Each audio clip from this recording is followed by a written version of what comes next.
முடிவின் துவக்கம் என்ற இந்த நிகழ்ச்சிக்கு மீண்டும் ஒரு முறை உங்களை வரவேற்கிறேன். கடந்த 3 எபிசோடா நம்ம வெளிப்படுத்தின விசேஷத்தை குறித்து டிஸ்கஸ் பண்ணிக்கிட்டு வந்துட்டு இருக்கோம். அதில் ரொம்ப முக்கியமாக கடந்த 2 எபிசோட்லேயும் கூட வெளிப்படுத்தின விசேஷம் புஸ்தகத்தை நம்ம எப்படி படிக்கணும் அப்படின்றத உதாரணத்தோட கடந்த 2 எபிசோடில் கேட்டு தெரிஞ்சுக்கிட்டோம். இந்த ஒரு எபிசோட்லேயும் கூட வெளிப்படுத்தின விசேஷத்தில் இருக்கக்கூடிய நிறைய காரியங்களை நம்ம கேட்டு தெரிஞ்சுக்கொள்வோம். வாங்க இந்த ஒரு எபிசோடுக்கு வந்திருக்கிற பிரதர் MD ஜெகன் அவங்கள நம்ம வரவேற்போம். Praise the Lord brother. Brother, போன 2 எபிசோடில் இந்த வெளிப்படுத்தின விசேஷத்தின் புஸ்தகத்தை நம்ம எப்படி வாசிக்கணும் அப்படின்றத டிஸ்கஸ் பண்ணோம். இது நிறைய பேருக்கு பிரயோஜனமாக இருக்குது. ஏன்னா நிறைய பேர் இந்த புஸ்தகத்தை வாசிக்கிறது கஷ்டம்னு நினச்சாங்க. ஆனால் கடந்த 2 எபிசோடாக இதை நம்ம எப்படி படிக்கணும்னு கற்றுக்கிட்டோம். ஸோ இந்த ஒரு எபிசோடில் ரொம்ப முக்கியமாக எதை குறித்து நம்ம பார்க்க போகிறோம் அப்படின்னா, நம்ம வெளிப்படுத்தல் 1ஆம் அதிகாரத்திலேருந்து தொடர்ந்து வருவோம் அப்படின்னா 1ஆம் அதிகாரத்திலேருந்து 3ஆம் அதிகாரம் வரை முக்கியமாக 1ஆம் அதிகாரம் 11வது வசனத்தில் கர்த்தர் யோவானுக்கு சொல்லும் பொழுது ஆசியாவில் இருக்கிற 7 சபைகளுக்கு எழுது அப்படின்னு அந்த வசனத்தில் நம்ம பார்க்குறோம். ஸோ அப்படின்னா ஆசியா சீமையில் இருக்கிற 7 சபைகள் அப்படின்னு எழுதப்பட்டிருக்கு. ஏன் இந்த ஆசியா அப்படின்னு சொல்லப்பட்டிருக்கு? ஏன்னா அந்த காலத்தில் எவ்வளோ சபைகள் இருந்தது. ஸோ ஆசியா சீமையில் இருக்கிற சர்ச் அப்படின்னு தான் ஏன் ஆண்டவர் சொன்னாங்க? முதல்ல இதை குறித்து நீங்கள் சொன்னீங்கன்னா அடுத்து தொடர்ந்து நம்ம சபையை குறித்து பார்ப்போம். அது தேவனுடைய திட்டம்னு ஒரே வேர்டில் சொல்லிடலாம். ஏன் ஆசியா மேலே உள்ள அந்த முக்கியமாக 7 சபைகளை கர்த்தர் கான்சன்ட்ரேட் பண்ணுறாரு அப்படின்னு. இப்போ நம்ம அதை பார்க்கறதுக்கு முன்னாடி இஸ்ரவேல் ஜனங்கள் மேலே கான்சன்ட்ரேட் ஆண்டவருக்கு இருந்துச்சு இல்லையா? இது எப்போ ஃபஸ்ட்டு ஆரம்பிச்சிச்சுன்னு பார்த்தீங்கன்னா ஆபிரகாம் கிட்ட ஆரம்பிக்குது. ஆபிரகாம் எங்கேருந்து வந்தார் அப்படின்னு பார்த்தீங்கன்னா மெசொப்பொத்தாமியா ஈராக்லேருந்து வந்தார்னு பார்க்குறோம். ஸோ அவர் ஈராக்லேருந்து வந்து கானான், அதாவது இஸ்ரேலுக்குள்ளே தான் இருக்கார். அப்போ நம்ம இஸ்ரேலை தான் கான்சன்ட்ரேட் பண்ணுறோம். யூதர்கள் அப்படின்னு சொல்கிறோம், ஜூஸ்ன்னு சொல்கிறோம். அது யாக்கோபு தான் இஸ்ரவேல், அவருடைய 4வது பையன் தான் யூதா. ஸோ இதில் தான் இதெல்லாம் வருதுன்னு வச்சுக்கோங்களேன். ஆனால் இந்த ஆசியாவில் உள்ள சபைகளை கர்த்தர் அதுக்கப்புறம் தெரிந்து கொண்டார் அப்படின்னு நம்ம பார்க்குறோம்ல. இல்லை, தேவ திட்டத்தில் ஆசியா முன்னாடியே இருக்குது. ஓகே, எப்படி இருக்குன்னு நான் உங்களுக்கு சொல்கிறேன். இப்போ முதல் ஆதாம் பாவம் செஞ்சதுலேருந்து நோவாவுடைய ஜலப்பிரளயம் வரைக்கும் ஒரு காலகட்டம் இருக்குது. இந்த காலகட்டத்தில் இஸ்ரவேலர்கள் கிடையாது, இந்த காலகட்டத்தில் யூதர்கள் கிடையாது, யாருமே கிடையாது.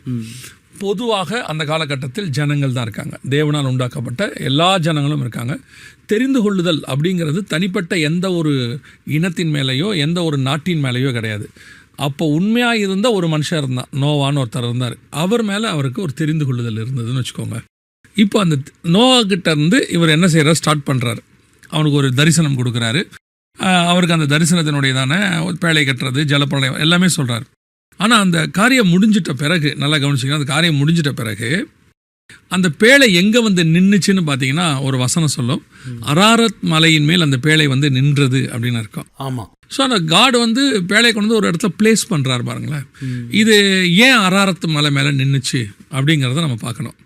இப்போது ஆண்டவர் சொல்கிற மாதிரியே பேழை கட்டுறாங்க. கர்த்தர் பேழையை பார்த்துக்கிறாரு. நோவாவையும் பேழையும் கர்த்தர் நினைத்து அருளினார். ஸோ இப்போ கர்த்தர் கொண்டு ஒரு இடத்துல பிளேஸ் பண்ணுறாருன்னா சும்மா பண்ண மாட்டார். ஏதோ எதேச்சியாக அது அராரத் மலை மேலே நின்றுச்சுன்னா கிடையாது. கர்த்தர் பிளான் பண்ணுறார். இந்த அராரத் மலை எங்கே இருக்குன்னு கேட்டிங்கன்னா துருக்கியில் இருக்குது. துருக்கிக்கும் அர்மேனியாவுக்கும் பார்டரில் இருக்கிறது தான் அராரத். இந்த அராரத் மலைக்கும் இந்த துருக்கிக்கும் இப்போ நம்ம பேசுகிற சப்ஜெக்ட்டுக்கும் என்ன சம்மந்தம்னு கேட்டிங்கன்னா, இந்த 7 சபைகளும் துருக்கியில் தான் இருக்குது. ஓகே, எபே சபையிலேருந்து. இப்போ நல்லா கவனிச்சிங்கன்னா, ஒரு பிரமாணம் புறஜாதியாருக்கிட்ட இருந்து, அதாவது இஸ்ரவேல் அல்லாதவர்கள்ட்ட இருந்து ஒரு பிரமாணம் முடிஞ்சு அந்த பிரமாணத்தினுடைய ஸ்டார்டிங் எங்கே இருக்குன்னு கேட்டிங்கன்னா அராரத் துருக்கியில் ஆரம்பிக்குது. அதே மாதிரி தான் இஸ்ரவேல்கிட்ட ஒரு பிரமாணம் முடிஞ்சு திருப்பி புதிய பிரமாணம் நமக்கு ஆரம்பிக்குது. அது எங்கே ஆரம்பிக்குதுன்னு கேட்டிங்கன்னா அதே அராரத்தில் இருக்கிற இடத்துல தான் ஆரம்பிக்குது. ஓகே, துருக்கி அர்மேனியா சேர்ந்தது தான் ஒரு காலகட்டத்தில் ஒரே நாடு. அப்புறம் பிரிஞ்சு இப்போ கூட அவங்களுக்குள்ள எல்லை பிரச்சனைகள் இருக்குது. ஸோ இந்த அராரத் மலை என்பது ஒரு திட்டமிடப்பட்டது. துருக்கிங்கிறது திட்டமிடப்பட்ட ஒன்று. அதே மாதிரி தான் இங்கே 7 சபைகளும் திட்டமிடப்பட்டது ஆண்டவரால். அங்கே ஒரு உடன்படிக்கை ஏற்படுத்தப்படுது. அராரத் மலையிலேருந்து வெளியே வந்த உடனே ஒரு உடன்படிக்கை. இப்போ இவங்க இங்கேருந்து புறப்பட்டு ஆசியாவில் உள்ள 7 சபைகளுக்கு எழுதுன்னு சொல்கிறாரு. அப்போது அங்கே தான் உடன்படிக்கை ஆரம்பிக்குது. அவங்களோட ஒரு புறஜாதியாருக்கான ஆரம்பிக்குது வச்சுக்கோங்களேன்.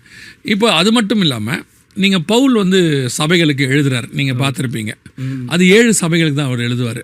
புக்காக நிறையா இருக்கும். ஆனால் அவர் எழுதுனது பார்த்தீங்கன்னா 7 சபைக்கு தான். 1 ரோமருக்கு எழுதின நிருபம், 2வது கொரிந்தியருக்கு எழுதின நிருபம், 3 கலாத்தியருக்கு எழுதின நிருபம், அடுத்து எபேசியருக்கு எழுதின நிருபம், பிலிப்பியருக்கு எழுதின நிருபம், கொலோசியருக்கு எழுதின நிருபம், தெசலோனிக்கருக்கு எழுதின நிருபம். 7 சபை தான் இருக்கும். ஸோ இந்த 7 சபையும் இந்த 7 சபையும் இந்த 7ம் இஸ்ரவேலுக்கு வெளியே தான் இருக்கும், இந்த 7 இஸ்ரவேலுக்கு வெளியே தான் இருக்கும். ஆமாம். ஸோ காட்ஸ் பிளான் இஸ்ரவேலை விட்டு போயிடுச்சுன்னு அர்த்தம். இஸ்ரவேல்கிட்ட வந்து அவரோட தெரிந்து கொள்ளுதல் போய் இஸ்ரவேல் அல்லாதவர்கள்ட்ட அந்த தெரிந்து கொள்ளுதல் வந்துருச்சு. உடன்படிக்கை இஸ்ரவேலை விட்டு போய் உடன்படிக்கை நம்மக்கிட்ட வந்துருச்சு அப்படின்னு அர்த்தம். பவுல் ரோமருக்கு அப்படி தான் எழுதுறாரு. ஸோ அப்படி இருக்கும் பொழுது இந்த 7 சபைகள் என்பது காடுடைய சூசன் ஒன். இன்னைக்கு இல்லை, நோவா காலத்தில் அராரத் அதோடைய சூசன் ஒன் தான் இந்த 7 இருக்கும். அது மட்டும் இல்லாமல் இப்போ நீங்கள் பார்க்குற கண்டங்கள் வந்து இந்த வசனம் எழுதும் போது இல்லை. அதாவது north America, south America, Australia இதெல்லாம் கிடையாது. அப்போ இருந்தது 3 கண்டம் தான். அந்த 3 கண்டத்தில் ஆப்பிரிக்கா, ஆசியா, ஐரோப்பா 3 இருந்துச்சு. இந்த 3த்துக்கும் சென்டர் பாயிண்டாக இருக்கிறது தான் என்னன்னு கேட்டிங்கன்னு சொன்னால் இஸ்ரவேல். இந்த 3 கண்டங்களுக்கும் அதனால தான் நம்ம அந்த மிடில் ஈஸ்ட்னு சொல்லுவோம், மத்திய கிழக்கு நாடுகள். அந்த மத்தியில் இருக்க சென்ட்ரலில் இருக்காங்க அவங்க. ஸோ அந்த சென்டரில் இருக்கக்கூடிய இஸ்ரவேலுடைய இன்னொரு பார்டர் தான் துருக்கி.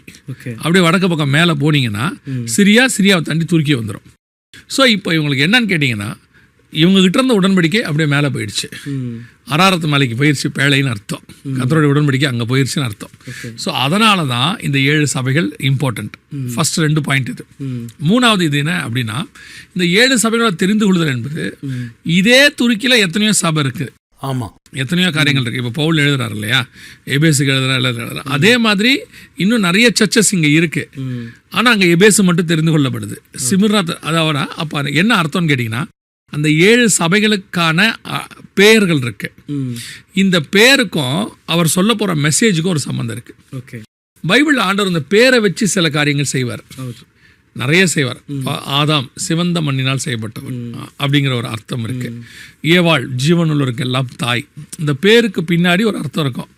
ஆனால் கர்த்தர் யூஸ் பண்ண பாருங்க, ஆபிரஹாம் இருக்கும், ஆபிராம் அப்படின்னு இருக்கும். ஆபிரஹாம் அப்படின்றதுக்கு ஆபிராம்லேருந்து ஆபிரஹாம் ஆகும். ஆபிராம் அப்படின்னா மேலான தகப்பன் அர்த்தம். ஆபிரஹாம் அப்படின்னா ஜாதிகளுக்கு தகப்பன் அர்த்தம். இந்த மாதிரி இந்த ஆபிராம்ன்றது எதுக்கு அடையாளமாக இருக்குன்னா, ஒரே தேவனுக்கு அடையாளமாக வச்சது அவருடைய குமாரன், நேசகுமாரன், ஏகசூதன், ஈசாக்கு. நேசகுமாரன் இயேசு கிறிஸ்து. இப்போ அந்த ஈசாக்குக்கு ஒரு மனவாட்டி கொண்டு வராங்க, ரெபேக்கா. இயேசு கிறிஸ்துக்கு ஒரு மனவாட்டி சபை கொண்டு வராங்க. இந்த மாதிரி இந்த பேரை வச்சு நிறைய விஷயங்கள் இருக்கும். அதே மாதிரி தான் அந்த 7 சபையோட பேருக்கு பின்னாடியும் 7 முக்கியமான காரியங்கள் இருக்கு. அதுதான் தேவன் கையாண்ட வேதம், அதான் ஆவியானவரால் எழுதப்பட்டது. அதனால தான் இதுக்கு பேர் வேதம்னு அர்த்தம். இந்த 7 பேரை வச்சுக்கிட்டு ஒரு 2000 வருஷம் ஹிஸ்டரியை சொல்லுவார் அவர். வெறும் பேரை வச்சுக்கிட்டு சொல்லுவார். அதை தான் நான் கேட்கணும்னு நினைச்சேன் பிரதர். ஏன்னா இந்த காரியங்கள்லாம் 2000 வருஷத்துக்கு முன்னாடி எழுதப்பட்டவைகள். இந்த 7 சபைகள் எதை குறிக்குது? ஏன்னா இங்கே எழுதப்பட்டிருக்கிற எல்லாமே ஆசியா சீமையில் இருக்கிற சபைக்கு. அப்படின்னா இன்னைக்கு கரண்ட்ல இருக்கிற சர்ச்சஸ்க்கு இது எப்படி பொருந்துன்றது தான் என்னுடைய கேள்வி. இப்போ இந்த 7 சபையும் நீங்கள் எடுத்துக்கிட்டீங்கன்னா 7 காலகட்டங்கள்னு வச்சுக்கலாம். சரியா? இப்போ நாம இருக்கிறது 7வது சபையின் காலத்தில் இருக்கிறோம். இப்போ லவதோக்கியான்னு சொல்லக்கூடிய சபையின் காலத்தில் இருக்கிறோம். ஆனால் நம்ம இந்த முதல்ல உள்ள 6 சபையும் வரிசையாக பார்த்தா தான் இதை பார்க்கறது ஈஸியாக இருக்கும், புரியும் கூட. ஸோ இப்போ காட் என்ன பண்ணுறாருன்னா, ஏற்கனவே பவுலை வச்சு எழுதி முடிச்சிட்டாரு. எல்லாத்தையும் முடிச்சாச்சு, பவுலையே கொடுத்து முடிச்சிட்டாரு. பேதுரு எழுதுறாரு, யாக்கோபு எழுதுறாரு, எல்லாம் எழுதி முடிச்சுட்டாங்க. கடைசியாக எழுதுறது எதுன்னு கேட்டிங்கன்னா வெளிப்படுத்தின விசேஷம். ஆமாம். இப்போது ஒரு உதாரணத்துக்கு நான் உங்களுக்கு சொல்கிறேன். பைபிளில் உள்ள ஒவ்வொரு சம்பவத்துக்கு பின்னாடி தேவனுடைய திட்டம் இருக்குன்னு நான் உங்களுக்கு சொல்லியிருக்கிறேன். உங்களுக்கு புரியும், உங்களுக்கும் தெரியும். இப்போ 5 அப்போ 2 மீன் பிரிப்பாங்கல்ல. ஆமாம், நீங்கள் அந்த சம்பவத்தை பார்த்துருப்பீங்க இல்லையா? 5 அப்பத்தையும் 2 மீனையும் மல்டிப்ளை பண்ணி எல்லாருக்கும் ஆண்டவர் கொடுப்பாரு. மீதம் எத்தனை நிறைய எடுத்தார்கள்? 12 கூட நிறைய எடுத்தார்கள். அதே மாதிரி இன்னொரு தடவை கர்த்தர் அற்புதம் செய்வார். நீங்கள் பார்த்துருப்பீங்கன்னு நினைக்கிறேன். ஆமாம். அதாவது 7 அப்பத்தையும் சிறு மீன்களையும் கர்த்தர் பிரிப்பார். ஆமாம் இல்லையா? 7 அப்பம் சிறு மீன்கள். மீதி 4000 பேருக்கு அது வரும். மீதி எவ்வளோ பேர் கொடுத்தாங்கன்னு இருக்குன்னு பார்த்தீங்கன்னா 7 கூடை நிறைய எடுத்தார்கள் இருக்கும். 7 அப்பம் சிறு மீன் 7 கூடையில் எடுத்தாங்க. அப்போ இது எதை குறிக்குது? இதுக்கு பின்னாடி என்ன இருக்குது அப்படின்னு கேட்டிங்கன்னா, அங்கே சொல்லப்படுகிறத வந்து இஸ்ரவேல் ஜனங்களுக்கான அடையாளம். 12 கோத்திரத்துக்கு 12 கூடை. 5 அப்பங்கிறது 5 வகையான அவங்களுக்கு கொடுக்கப்பட்ட ஊழியம். அதாவது ஆரம்பத்தில் அவங்களுக்கு இருந்ததான ஆசாரிய ஊழியம், நியாயாதிபதி ஊழியம், ராஜாக்கள் ஊழியம், தீர்க்க தரிசன ஊழியம், குமாரன் ஊழியம், 5 ஊழியம் அவங்களுக்கு நடக்கும். 2 அப்பம் அப்படிங்கிறது வந்து அவங்களுக்கு 2 சாட்சிகள் கரெக்டாக வருவாங்க, மறிப்பாங்க. அவங்களுடைய பிரமாணத்தில் அது முடிஞ்சிடும்னு வச்சுக்கோங்க. ஆனால் நமக்கு 7 அப்பம் சிறு மீன்கள். அதோட அர்த்தம் என்னன்னா, நமக்கு 7 சபைக்கான உபதேசம். அவங்களுக்கு 5 வகையான ஊழியம் இருக்கு இல்லையா, இங்கேயே 5 வகையான ஊழியம் இருக்கு. ஆனால் 7 சபைக்கு எழுதுவார் ஆண்டவர். நான் ஏற்கனவே சொன்னேன், ரோமர்ல தெசலோனிக்கர் வரையும். மீதம் உள்ளதை எதுக்கு எடுக்கணும்? 7 கூடை நிறைய. ஆமா, இப்போ எல்லாத்தையும் கொடுத்து முடிச்சுட்டு கடைசியா மிச்சமுள்ள எல்லாத்தையும் வெளிப்படுத்தின விசேஷம் அது யாருக்கு எழுதுனா 7 சபைக்கு. ஆமா. ஸோ அந்த மீதமுள்ள 7 கடைகள், துணிக்கைகளை எடுங்கள் அப்படிம்பார். ஸோ அந்த 7 சபை தான் நம்ம இப்போ பார்க்க போகிறதான 7 சபைகள். ஸோ காடோடைய பிளான்ல இந்த 7 சபை அவ்வளோ ஒரு இம்பார்ட்டன்ஸில் இருக்கு. நீங்கள் சொல்லும்போது பிரதர் என்ன நினைச்சோம் அப்படின்னு சொன்னால், இந்த 7 சபைகள் வெளிப்படுத்தலுக்கு மட்டும்தான், தேவனுடைய பிளான் வெளிப்படுத்தலுக்கு மட்டும்தான். ஆனால் நீங்கள் சொன்ன பிறகுதான் தெரியுது, இந்த 7 சபைகள்ன்றது ஆண்டவருடைய அனாதி தீர்மானம். ஆமாம், இந்த 7 சபைகளை வச்சுக்கிட்டு ஆண்டவர் வந்து ஆதியிலிருந்து திட்டம் பண்றாரு. ஆமா, அதனால தான் அந்த 7 பேருமே முன்குறிக்கப்பட்டது. எபேசு, சிமர்னா, பெர்கமு, சர்தை, தியாத்தரா, சர்தை, பிலடெல்பியா, லவோதிக்கா 7மே முன்குறிக்கப்பட்டது. அப்போ இந்த 7 சபைகளுக்கு முதல்ல பேரை பார்த்துருவோம். ஃபர்ஸ்ட் பேர் பார்ப்போம். இன்னைக்கு முதல் சபையோடைய பேர் என்னன்னு கேட்டிங்கன்னா எபேசு. எபேசு சபைக்கு என்ன அர்த்தம் அப்படின்னு கேட்டிங்க சொன்னா, விரும்பப்படத்தக்கது அப்படின்னு அர்த்தம். விரும்பப்படத்தக்கது. ஆமாம். ஏன் அதுக்கு முதல்ல அந்த பேர் வச்சாங்க அப்படின்னு கேட்டிங்கன்னா, அது ஒரு காலகட்டம். இன்னொன்று இவங்க புரிஞ்சுக்கணும், இந்த 7 சபையோடைய காலகட்டத்துக்குள்ள தான் இயேசு கிறிஸ்து சபைக்கு உபதேசத்தை கொடுத்து சபை முடிவடைகிறது வரைக்கும் அதில் இருக்கும். அதோட சபை காலம் முடிவடைஞ்சிடும். அதுக்கப்புறம் பார்த்தீங்கன்னு சொன்னால் உபத்திரவ காலம் ஆரம்பிக்கும். ஸோ அந்த 7 சபைக்கு, இந்த 7 சபைக்கான எல்லா உபதேசத்தையும் கொடுத்து முடிச்சுடுவார் ஆண்டவர். 7 சபைக்கான காலகட்டம் எல்லாத்தையும் அதில் முடிச்சிடுவார். 2000 வருஷத்தை அதில் முடிச்சிடுவார். அதில் அந்த முதல் சபையோடைய காலகட்டம் என்ன அப்படின்னு சொல்லி நீங்கள் பார்த்தீங்கன்னு சொன்னால், கிபி 100 வரைக்கும் இல்லை 96 வரைக்கும்னு சொல்லுவாங்க. என்ன காலகட்டம் ஏன் அப்படி நம்ம சொல்கிறோம் அப்படின்னா, அப்போஸ்தலருடைய கடைசி அப்போஸ்தலர் வந்து யோவான் வெளிப்படுத்தின விசேஷம் எழுதுறாரு. அதோடு கூட அவர் எழுதி முடிச்சுட்டு கடைசியாக கர்த்தருக்குள்ள அவர் நித்திரை அடைகிறார். அதோடு கூட என்ன ஆகுதுன்னு அப்படின்னு கேட்டிங்கன்னா, அந்த பேஸ் போட்டரில் ஆண்டவர் முதல் ஆட்கள் பயனீர் பண்ணாங்கல்ல, என்ன சொல்லுவாங்க, ஃபவுண்டர்ஸ்ன்னுவாங்கல்ல, அந்த ஆட்கள் எல்லாம் பூமியை விட்டு போயிட்டாங்க. இதோட சபகாலம் என்னவாயிருச்சு, முடியுது. அந்த பேட்டர்ன் முடியுது. அந்த ஸ்தாபகர் ஒருத்தர் இருக்கிற வரைக்கும் ஆமாம் அவர் சொல்றதா எல்லாரும் கேட்பாங்க. ஆமாம், ஏன்னா அவர் தான் கூட இருந்தவர் ஸ்தாபகர். இப்போ ஸ்தாபகரே இல்லை, ஃபர்ஸ்ட் ஜென்ரேஷன் ஒன்று இல்லை. இப்போ இருக்கிறதெல்லாம் செகண்ட் ஜென்ரேஷன். அந்த ஃபர்ஸ்ட் ஜென்ரேஷன் முடியுது பார்த்தீங்களா, அது வரைக்கும் உள்ளதுதான் ஒரு காலகட்டம். அதான் ஃபர்ஸ்ட் சர்ச்சோட பீரியட். இந்த பீரியட் தான் கர்த்தர் என்ன சொல்றாருன்னா விரும்பத்தக்கதுன்னு சொல்றாரு. காட் ரொம்ப டு பி டிசையர், ஆண்டவருக்கு ரொம்ப பிடிச்ச காலகட்டம்னு அவர் சொல்றாரு. ஆப்வியஸ்லி அது வந்து அப்போஸ்தலருடைய காலம். அவங்க வந்து கமிட் பண்ணி வந்து ஆண்டவருக்காக எல்லாத்தையும் விட்டு வந்தாங்க. ஃபர்ஸ்ட் பாயிண்ட் எல்லாத்தையும் விட்டு வந்தாங்க. 3 வருஷம் இயேசுவோட இருந்தாங்க. அது செகண்ட் பார்ட். விட்டுட்டு வர்றது ஒன்று இருக்கு, கூட வந்து கடைசி வரைக்கும் இருக்கிறதுங்கிறது ஒன்று இருக்கு. அதில் யூதாஸ் போயிட்டாரு, பேதுரு போயிட்டு வந்தாரு. ஆக மொத்தத்தில் ஒரு 11 பேர் கூடவே இருந்துட்டாங்க லாஸ்ட் வரைக்கும். 3வது, அவங்க மேலே உள்ள திட்டத்தை அவங்க செஞ்சு முடிச்சுட்டாங்க பூமியில். அவங்கள மேலே உள்ள திட்டத்தை அதெல்லாம் உள்ள காலகட்டம் தான் அது. நம்ம ஆண்டவர் கூப்பிட்டா வருவோம், சிலர் விட்டுட்டு வருவோம், சிலர் விடாமல் வருவாங்க, சிலர் பின்மாற்றம் அடைஞ்சு போயிடுவாங்க, சிலர் நிற்பாங்க. ஆமாம்.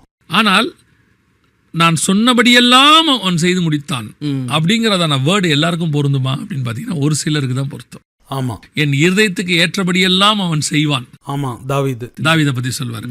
இயேசு சொல்வாரு, பிதாவே நீர் சொன்ன எல்லாவற்றையும் நான் செய்து முடித்தேன். ஆமா, இயேசு சொல்வார். அப்போ அந்த சொன்ன காரியங்கள் எல்லாத்தையும் செஞ்சு முடிக்கிறாங்கல்ல, இவங்களும் அப்படிப்பட்டவங்க தான் இந்த அப்போஸ்தலர்கள். அவங்களை கொண்டு என்ன செய்யணும்னு கர்த்தர் நினைச்சாரோ அந்த ஃபர்ஸ்ட் ஜெனரேஷன் செஞ்சு முடிச்சிட்டாங்க. ஸோ அதனால அதை நம்ம ஒரு காலகட்டமாக வச்சுக்கிறோம், எபேசு காலகட்டம். இதில் இன்னொன்று யோசிக்கிறோம், இதே காலகட்டத்தில் இருந்த உலக ரீதியான அரசாங்கம் மாறிடும்.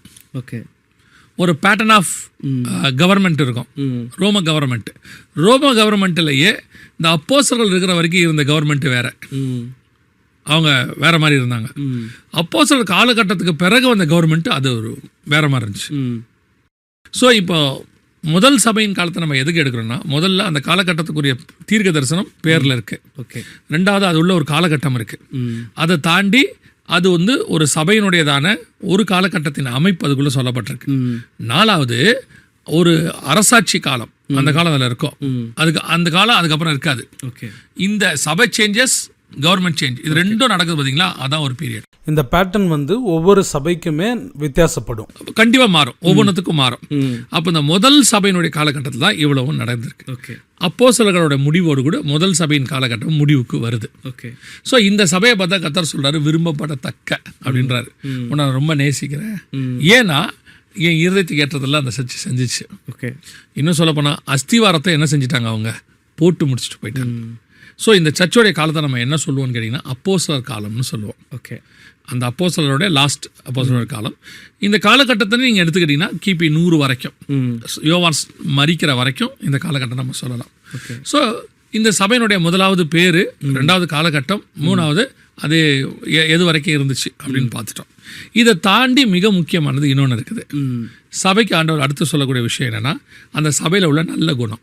ஆமாம், அந்த காலகட்டத்தில் சபைகளுக்கு உள்ளதான நல்ல குணம். இன்னொன்று பிரதர், நம்ம அடுத்து போகிறதுக்கு முன்னாடி அந்த பேட்டர்னை வந்து 7 சபைகளுக்குமே ஆண்டவர் யூஸ் பண்ணுறாரு. ஃபர்ஸ்ட் நீங்கள் சொன்ன மாதிரி ஆண்டவர் அந்த சபையை பாராட்டுறாரு, அடுத்து அங்கே இருக்கிற குறை, அடுத்து எச்சரிப்பு, அடுத்து மனம் திரும்புதல், அதுக்கு பிறகு ஜெயம் பெற்றா என்ன பரிசு அப்படின்னு சொல்கிறாங்க. ஸோ அந்த பேட்டர்னை குறித்து நீங்கள் சொன்னீங்கன்னா ஹெல்ப்ஃபுல்லாக இருக்கும். அதான் இப்போது ஃபஸ்ட்டு வந்து பார்த்தீங்கன்னா அந்த சபையோடையதான நல்ல விஷயத்தை சொல்வார். அவன் கிரியைகளை அறிந்திருக்கிறேன், நீ கொஞ்சத்தில் பலன் இருந்தும் நீ எனக்கு உண்மை உள்ளவனாக இருந்தால் அப்படிம்பார். அடுத்து இப்போ இந்த சபைக்கு பார்ப்போம், எபேஸ். இந்த சபையை பார்த்து சொல்லுவார் அப்போஸ்தலர் என்று சொல்லியும் அப்போஸ்தலர்கள் அல்லாதவர்களை நீ சோதித்து கண்டறிந்தது. ஏன் அப்போஸ்தலர்னு சொல்லுதுன்னா அந்த காலகட்டத்தில் இருக்கிற மினிஸ்ட்ரி எல்லாம் அப்போஸ்தலர் மினிஸ்ட்ரி தான். எல்லாரும் தங்களை அப்போஸ்தலர்னு சொல்லிப்பான். இப்போ ஒரு காலகட்டம் வரைக்கும் நீங்கள் பார்த்தீங்கன்னா, நான் சொல்கிறது ஒரு 50 வருஷத்துக்கு முன்னாடி பெரும்பாலும் தீர்க்கதரிசிகள் இருப்பாங்க, எங்கே பார்த்தாலும் தீர்க்கதரிசி. ஆமாம், ஏன்னா ஒரு தீர்க்கதரிசி எடுத்து கர்த்தர் பயன்படுத்த ஆரம்பித்து நல்லா ஒரு ஷைன் ஆன உடனே எல்லாரும் தீர்க்கதரிசி ஆனாங்க. ஒரு 20 வருஷத்துக்கு முன்னாடி வரைக்கும் பார்த்தீங்கன்னா எல்லாரும் ஒர்ஷிப் லீடர் ஆனாங்க. ஒரு ஒர்ஷிப் லீடர் நல்ல ஷைன் ஆன உடனே அடுத்து மூல முடுக்கலாம் ஒர்ஷிப் லீடர்ஸ் அப்படியே வந்தாங்க. ஒரு காலகட்டத்தில் பாஸ்டர்ஸ், ஒரு காலகட்டத்தில் எவாஞ்சலிஸ்ட், அந்த ஊழியத்துக்கு ஒரு அவங்க எல்லாம் விரும்புவாங்க. அந்த மாதிரி இந்த காலகட்டம் அப்போஸ்தலர்கள் அப்படிங்கிற பட்டத்தை விரும்புகிற காலகட்டம். அதனால எங்கே பார்த்தாலும் யாரை திரும்பினாலும் அப்போஸ்தலர். ஸோ இந்த காலகட்டத்தில் இருந்த ஒரு நல்ல குணம் என்னன்னா, அது எபேசு சபைக்கும் பொருந்தும். என்ன குணம்னா, அப்போஸ்தலர் யாராவது சொன்னாங்கன்னா இல்லைங்கிறத கண்டுபிடிச்சிருவாங்க. இது இல்லை இவன் போய் சொல்கிறான் அப்படின்னு. எப்படி சொல்லுவாங்கன்னா ஆவியில் கண்டுபிடிக்கிறது ஒன்று இருக்கு, இன்னொன்று அவங்க பேசுகிறத வச்சு கண்டுபிடிச்சிருவாங்க. அப்போஸ்தலரோட பேச்சு, இயேசு கூட இருந்த அப்போஸ்தலர் பேச்சு எப்படி இருக்கும், அப்போஸ்தலர் சொல்லிட்டு போய் சொல்கிறவங்ககிட்ட பேச்சு எப்படி இருக்கும்.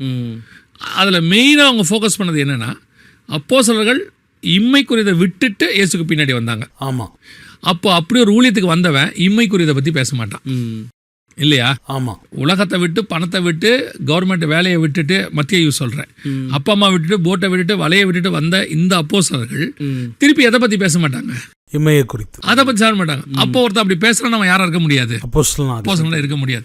இதைத்தாங்க வசனம் சொல்லுது, அப்போஸ்தலர் என்று சொல்லியும் அப்போஸ்தலர்கள் அல்லாதவர்களையும் சோதித்து கண்டறிந்ததை. ஸோ இது வந்து அந்த சபைக்குள்ளான குட் ஹேபிட்ஸ். இது ஒரு பேட்டர்ன். ஃபர்ஸ்ட் பேரு, அப்புறம் காலகட்டம், அது என்ன காலம், அடுத்து அந்த சபைகிட்ட இருக்கிறதான குட் ஹேபிட்ஸ், அடுத்து அந்த சபைகிட்ட உள்ள குறைய சொல்லுவார். உங்ககிட்ட இன்னென்ன விதமான குறை இருக்குது, இது மனம் திரும்பு, இது சரி பண்ணு, ஆதியில கொண்டிருந்த அன்பை விட்டா என்று உன் பேரில் எனக்கு ஒரு குறை உண்டு, பிள்ளையாமின் உபதேசத்தை பின்பற்றுகிறவன் உன்னிடத்துல உண்டு, ஏசபேலுக்கு நீ இடம் கொடுக்கிறாய். இப்படி ஒவ்வொரு சபைக்கும் ஒரு குறைய சொல்லிக்கிட்டே வருவார். ஸோ நல்லதையும் சொல்லுவார், குறையும் சொல்லுவார். அடுத்து சொல்லுவார் காஷன், எச்சரிப்பு கொடுப்பாரு, மனம் திரும்பு, இதெல்லாம் விட்டுடு, நான் சொல்றபடி கேளு, நான் சொன்னபடி நீ கேட்டு ஜெயம் பெற்றால் அப்படிம்பாரு. கடைசியா அந்த சபைக்கு ஒரு ரிவார்டையும் கொடுப்பாரு. அதாவது உங்ககிட்ட குறை இருக்குது, நான் சொல்றபடி கேட்டு நீ சரி பண்ணிக்கிட்டீங்கன்னா நான் உனக்கு என்ன கொடுக்குறேன், ஒரு ரிவார்டு கொடுக்குறேன். அப்போ ஒரு சபைக்குள்ள இருக்கிற பேட்டர்ன், ஒரு சபைக்குள்ள என்னென்னலாம் இருக்கும் அப்படின்னு பார்த்தீங்கன்னா, ஒன்று அந்த பேருக்கான அர்த்தம் ரொம்ப முக்கியமாக இருக்கும், அதோடைய காலகட்டம் இருக்கும், அது எந்த காலகட்டத்தை சார்ந்ததுன்னு இருக்கும். மூணாவது அந்த காலகட்டத்தில் இருக்கக்கூடியதான ஊழியங்கள், அவருடையதான கான்செப்ட்ஸ், இதெல்லாமே அது இருக்கும். மூணாவது. நாலாவது அது உள்ள நல்ல குணம். அஞ்சாவது அதுக்கிட்ட இருக்கிற குறை. ஆறாவது அதுக்கு கிடைக்கிற ரிவார்டு. இவ்வளோ காரியங்களும் கர்த்தர் வச்சிருப்பாரு. ஒவ்வொரு சபைக்கு பின்னாடியும் 7 சபைக்கு பின்னாடி இப்படி இருக்கும். அதுதான் கர்த்தர் வந்து உருவாக்கி வச்சிருக்காரு. இப்போ நம்ம இந்த பேட்டர்னை குறித்து பார்த்தோம். அடுத்து எஃபெசு சபையை குறித்து சுருக்கமாக பார்ப்போம். எஃபெசு குறித்து ஆண்டவர் என்ன சொல்றாங்க, அதை இப்போ கரண்ட்ல இருக்கிற நம்ம சபைகள் எப்படி எடுத்துக்கொள்ளணும் அப்படின்னு அதை குறித்து நீங்க சொன்னீங்கன்னா அது ஹெல்ப்ஃபுல்லாக இருக்கும். இப்போ எபேசு சபையை பற்றி நீங்கள் பார்க்கணும்னா, முதல்ல அவங்ககிட்ட இருந்த நல்ல குணங்கள், உன் கிரியைகளை அறிந்திருக்கிறேன், நீ அப்போஸ்தலர் சொல்லியும் அப்போஸ்தலர் அல்லாதவரை சோதித்து கண்டறிந்ததையும். சபை ரொம்ப கான்சியஸாக இருந்திருக்கு. ஆமாம். ஸோ அப்போஸ்தலர் காலத்தில் அப்போஸ்தலர் இருக்கிற வரைக்கும் எவனால அப்போஸ்தலர் சொன்னால் ஒத்துக்க மாட்டாங்க. இப்போ பவுலையே அப்படி ஒரு நிலைமை வருது. பவுல் தன்னை அப்போஸ்தலன்னு சொல்லும் போது அவங்க ஒத்துக்க மாட்டேன்ட்டாங்க. அப்போ பவுல் சொல்றாரு, நான் அப்போஸ்தலன் இல்லையா, நான் தேவனை தரிசிக்கவில்லையா? அப்போ அந்த அப்போஸ்தலனுடைய குவாலிட்டி எல்லாம் அவர் பேசுறாரு. அப்போ இந்த குவாலிட்டியோட நான் இருக்கிறேன். அப்போ அந்த காலத்துல பவுலையே சபையில ஏற்றுக்கொள்வதற்கு அவன் தயாராக இல்லை அப்போஸ்தலனா. அதனால தான் பவுல் ஒவ்வொரு நிருபமும் எழுதும்போது நான் கர்த்தரால் தெரிந்து கொள்ளப்பட்ட அப்போஸ்தலன் சொல்றாரு. நான் கர்த்தரால் அபிஷேகம் பண்ண அப்போஸ்தலன். ஆமா. என்ன ரீசன் அப்படின்னா, இவங்க யாரும் அவர் ஒத்துக்கவே இல்லை ஆரம்பத்தில். ஒரு குறிப்பு சொல்லுது, பைபிள்லையும் இருக்கு, பவுலை மற்ற அப்போஸ்தலரை கொண்டு போனது பர்னபா. ஆமா. அவர் தான் கூட்டிட்டு போறாரு. இவங்க யாரும் அவரை ஏத்துக்க தயாரா இல்லை. ஆமா. ஏன்னா இவங்க எதை பாக்குறாங்கன்னா, பவுலுடைய பழைய வாழ்க்கையை பாக்குறாங்க. அவர் சபைக்கு துன்பப்படுத்துறவர், அது பண்றாரு.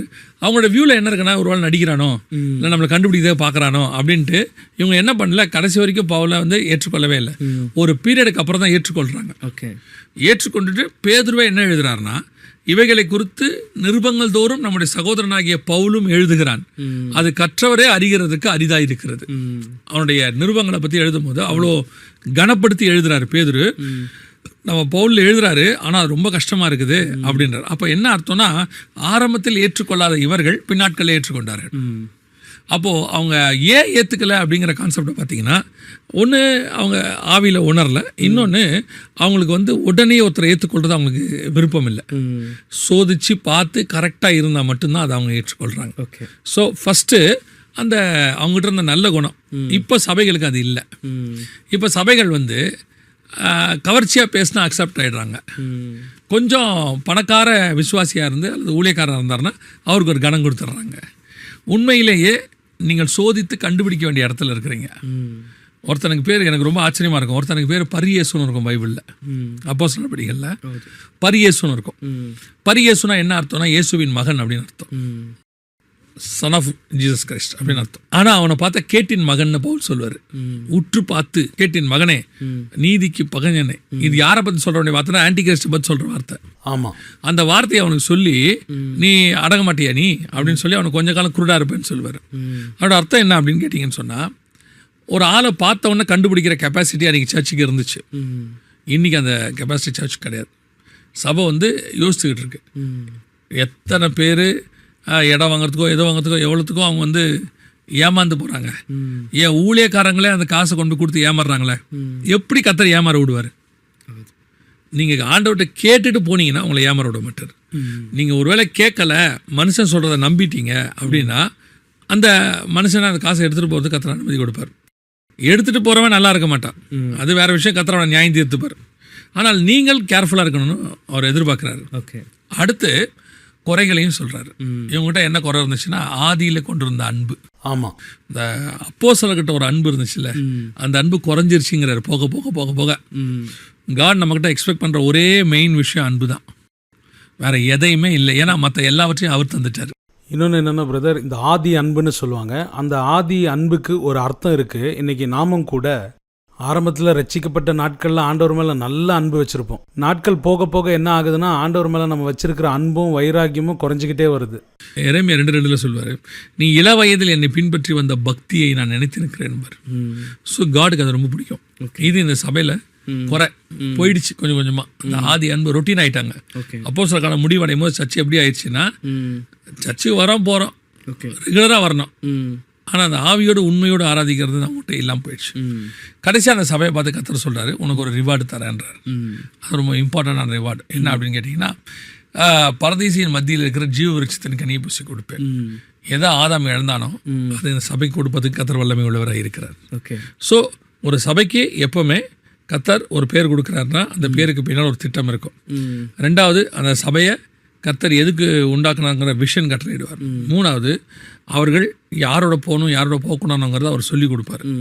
நாலாவது, நீங்கள் போனீங்கனாலும் கர்த்தர் உங்கள் சபையை இருக்கிற குறைகளை சொல்லி திருத்த பார்ப்பார். அஞ்சாவது, எல்லா சபைக்கும் ரிவார்டு வச்சிருப்பார். ரொம்ப சந்தோஷம் பிரதர். ரொம்ப முக்கியமாக 7 சபைகளுடைய முக்கியத்துவம் என்ன அப்படின்னு, ஏன் ஆண்டவர் 7 சபைகளை குறித்து பேசியிருக்காரு அப்படின்னு சொன்னீங்க. அதுக்கு பிறகு பேட்டர்ன், இந்த 7 சபைகளுக்கு ஆண்டவர் என்ன மாதிரியான பேட்டர்ன்ல பேசினாங்க, இதை குறித்து பேசி எபேசு சபையை குறித்தும் சுருக்கமாக எல்லாருக்கும் புரிகிற மாதிரி சொன்னீங்க. நன்றி பிரதர். கர்த்தருடைய பரிசுத்த நாமத்துக்கு ஸ்தோத்திரம் உண்டாவதாக. இன்றைக்கும் கூட நம்ம 7 சபைகளை குறித்ததான டிஸ்கஷனை ஆரம்பம் பண்ணி அதில் எபேசு சபையை குறித்து நம்ம பார்த்த விஷயம் என்ன அப்படின்னு சொன்னால், இந்த நாட்களில் ஆண்டவர் நமக்கு சொல்லக்கூடிய விஷயம், நம்ம ஆதி அன்புக்கு திரும்பணும். ஆரம்பத்தில் நம்ம எப்படி ஆண்டவர் மேலே அன்பும் வைராக்கியமும் காமிச்சிக்கிட்டு இருந்தோமோ அதே போல் இந்த நாட்களிலும் நம்ம அந்த அன்பையும் வைராக்கியத்தையும் ஆண்டவருக்காக காமிக்கணும் அப்படின்னு சொல்லி ஆண்டவர் இந்த எபிசோட் மூலமாக நம்ம இடத்துல பேசியிருக்கிறாங்க. ஆகையினால நம்ம அனைவரும் கர்த்தருடைய வருகைக்கு ஆயத்தப்படுவோம். கிறிஸ்து சீக்கிரமாய் வரப்போகிறார். கர்த்தர் உங்களை ஆசீர்வதிப்பாராக.